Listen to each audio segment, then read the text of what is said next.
महेंद्रगढ़ विधानसभा से आम आदमी पार्टी के प्रत्याशी डॉक्टर मनीष यादव का चुनाव प्रचार जोर शोर से जारी है।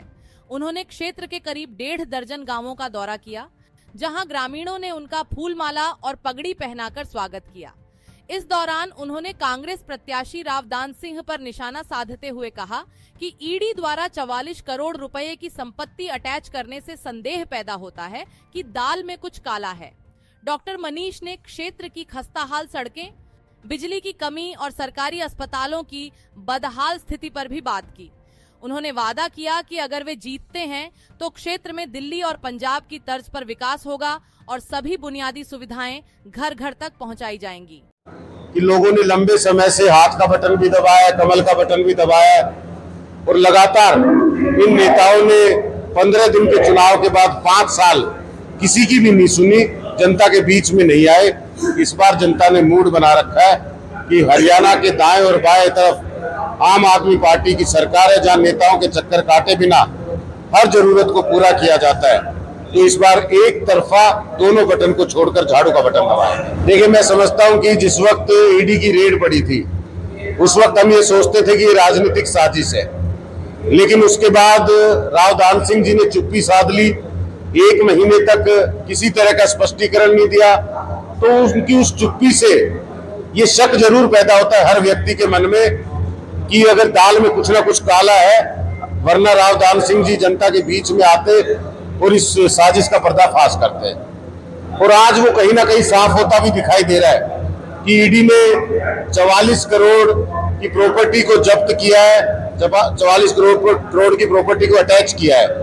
तो यानी जब दाल में कुछ काला है तो कुछ ना कुछ ये प्रॉपर्टी एसेट है जिसको अटैच कर पाए।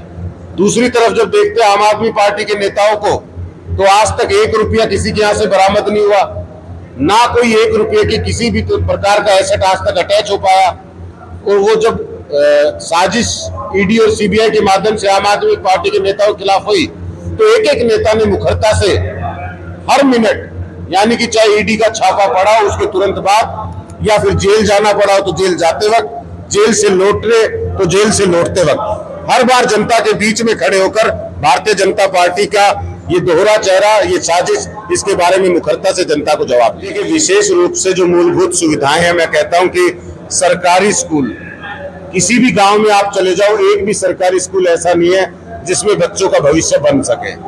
सरकारी अस्पताल जहां मर्जी आप चले जाओ, पूरे महेंद्रगढ़ क्षेत्र में एक भी अस्पताल ऐसा नहीं है जो रेफर करने के अलावा इलाज दे सकता हो। महेंद्रगढ़ के अंदर सड़कों का बुरा हाल है, गांव गांव की जो सड़कें हैं वहां धूल उड़ रही है, लोग हादसों के शिकार हो रहे हैं। मैं कहता हूं पानी की व्यवस्था का संकट, बिजली की व्यवस्था का संकट, कोई ऐसा गांव नहीं है जहां ये दावा करते हैं कि जगमग योजना 24 घंटे है। हर गांव में कट लगते हैं, हर गांव में बिजली कुछ घंटे आती है, लंबे लंबे कट लग रहे हैं।